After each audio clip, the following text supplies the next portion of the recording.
So I'll show you a quick little level of some of the characters that we've been working on. This is including, I don't think this has any clones, there might be a couple. Some of our characters wear duplicated costumes or uniforms, which is one of the ways we get around not having to make bespoke assets for every single character. So you're going to see some in here. You're going to see in the keynote, I think we are just past, or there he is, there's Clovis Darneely right in the middle.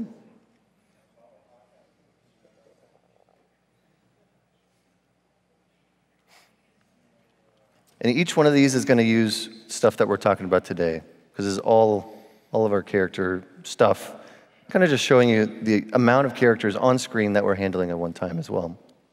Here, so you can see some of the process of the tools that we use. So what you're seeing here is Marvelous Designer, which is essentially it's a software for making clothes. And the window you see on the right is actually a pattern. So if you've ever done costumes, this is how we create the patterns for the costumes, excuse me, patterns for the costumes. And then we simulate it onto our body, and it basically creates it. So here we're creating a cape because it's a nice, simple illustration. But you can see it's a very cool, intuitive software that's gotten very popular, and it also adds a really nice level of realism. Here he's creating some seam lines. So he's going through and he's going to be able to define where those lines are and then create the compression inside of that so that it'll actually start to almost puff up and feel like kind of a puffy jacket, maybe a padded jacket, a down jacket. And the other piece of software we use a lot is called ZBrush. ZBrush is a digital sculpting package. Basically what that means is you take blocks of digital clay made up of polygons, and you can sculpt them using intuitive tools that are more like traditional hand sculpting than they are like polygon modeling. So here you see one of our artists creating a shoulder pad by duplicating the geometry, shaping it, using some brushes to move it around. And then he's going to start adding some details. So he's masking here, and you're going to see him start moving areas that are not masked to create some extra little details. This is probably character artist's favorite part of the process. It's definitely the most artistic, most fun part. It's almost everybody's favorite part. And when we get to the end of this, we get to make... Initially take a character, and then we'll slice them up and try and find all the areas that will be, say, a certain metal, aluminum, or aluminum, I guess, and all your different levers and cloth, and we mask them all out in textures like this, with each colors representing a different type of material.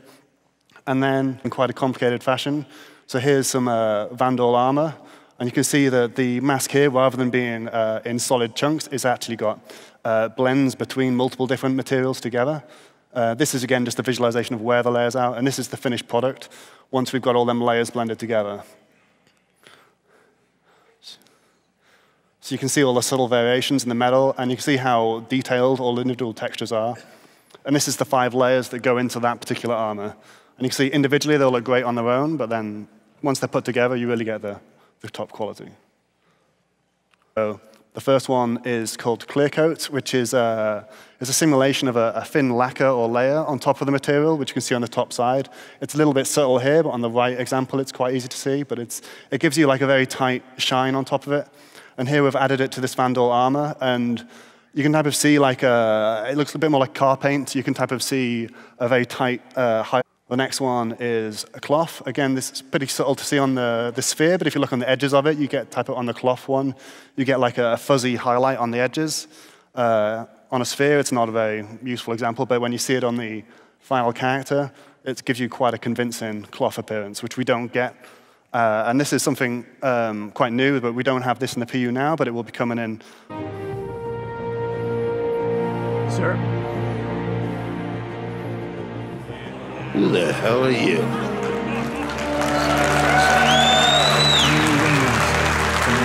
Ease up. You want me to learn your name? So here's an example of old Mark Hamill with the old hair. And you can have a see the light doesn't really reflect off it correctly. So Here's the same Mark Hamill again with the newer hair. This is still research in progress, but you can see the way the light reflects and the individual hairs is much nicer, much softer, and there's less. Sir? Who the hell are you? Stay frosty. I'm your new wingman, sir. The name's... Ease up. You want me to learn your name? Do what I say and live long enough for me to care.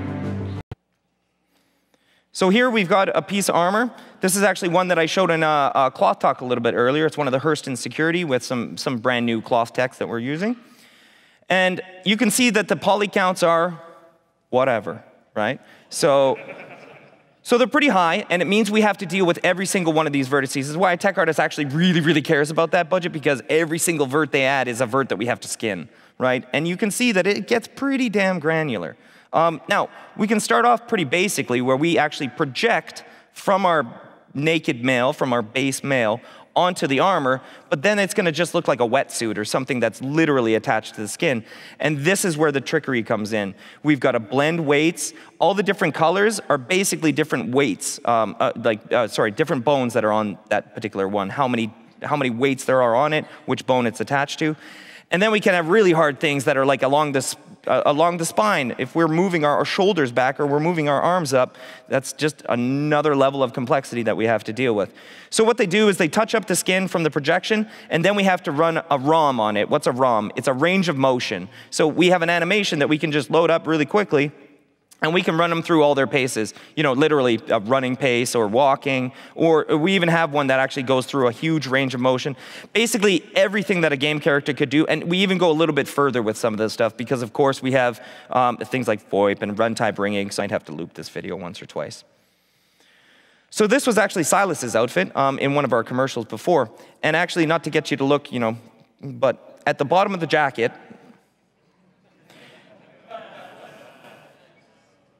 you can see that actually it simulates quite more realistically on the right-hand side. Now, I'll loop that video back again just so you guys can see that a little bit more.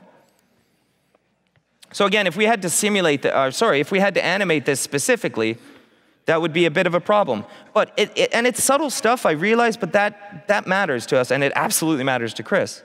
So you can see the jacket on the left is almost attached to him, right? This is like a wetsuit. This is full skinning, no simulation joints, and then the one on the right has some nice, just some simple bone chains, nothing too crazy, just to give it that flow that you would expect out of clothing. So we'll be taking this to the next level, and if you saw the cloth talk a little bit earlier, you'll see kind of where we're taking this kind of stuff. So here, for example, is Batiglia's leg, or basically the cybernetic leg that we showed in, I think, an ATV just really recently. So this uses a ton of runtime rigging. You can imagine that we wouldn't want to rebuild a whole skeleton just for this. So there's a lot of aim constraints within this one. And what that gives us is a lot of hydraulic sort of feels. And this is all happening at runtime. So there's no specific animation made for that one. Same sort of thing. This is the heavy slaver arm. There's a big piston that twists. So that actually needs an aim constraint as well as a twist constraint.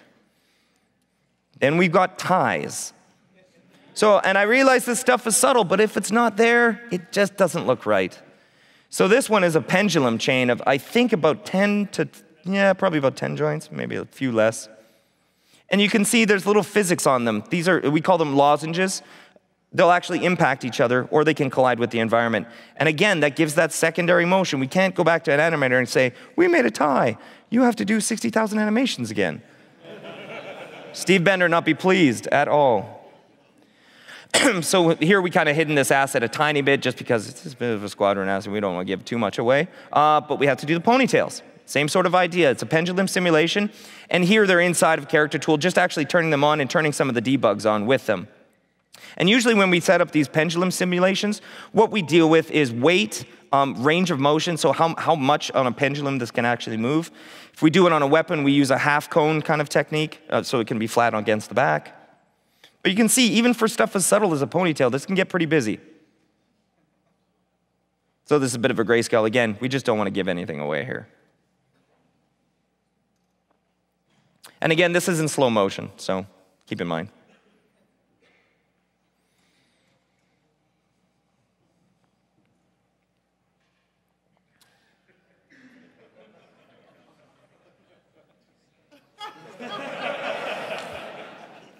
So here is, I believe this is the heavy slaver as well. And this we kind of have, I got no better word for it, kind of a skirt, sort of loincloth kind of thing. It's really, it's heavy. But you see there's a lot of simulation joints to pull this one off. We're going to turn on the debugs to all of them, and you'll get kind of an idea that even something as subtle as that, back and front, it's some work to get this polished and working quite right. So huge amount of respect for our tech artists there. Now I realize this is a bit weird, just the legs walking around, but again, you see the simulation working quite nicely.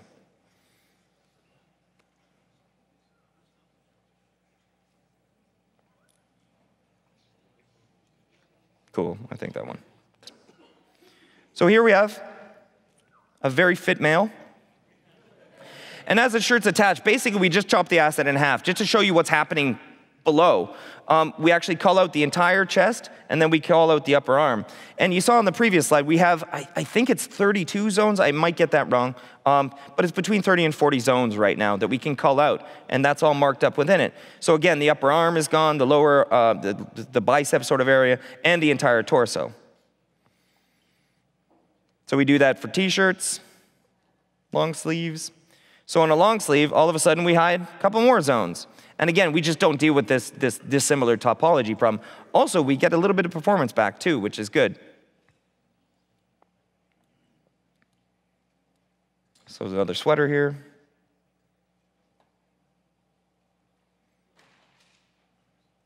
And full t-shirt back on.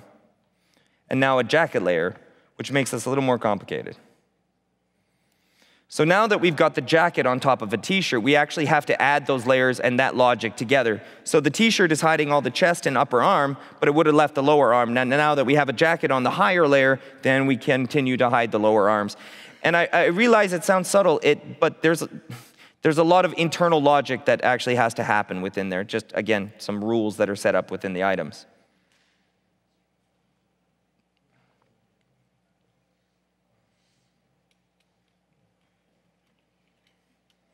So it's really hard, but at some point we had to make a call on whether we were going to let you guys kind of go with the Fabio jacket kind of thing, where we have a jacket with no shirt underneath. Chris said yes. Okay, it's cool. All right.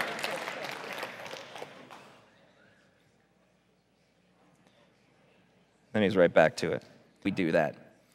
So I'll kind of go a little slow on this one. We've got, first, he's actually added the body item on. And I realize the UI is dark. He likes the dark UI. Power to him. Thanks a lot, Brett, for making the video.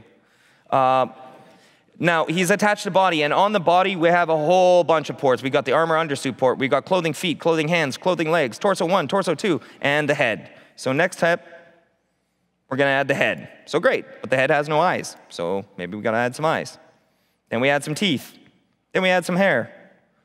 Then we go to clothing torso layer 0, and we add sort of an undershirt. So our torso layer 0 is kind of stuff that touches your skin, and then torso 1 is above it. So we put some shoes on.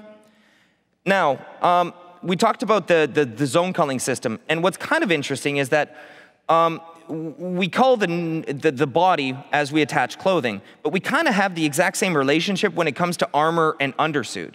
So if you can consider that a naked body is to clothing the same way an undersuit is to armor. So that's the exact same sort of structure. It's just all additive to the other hierarchy.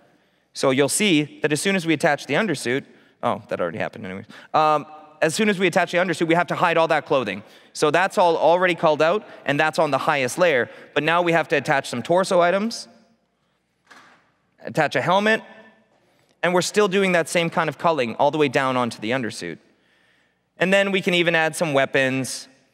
I think we attached a paw there, some grenades, give some magazines onto them.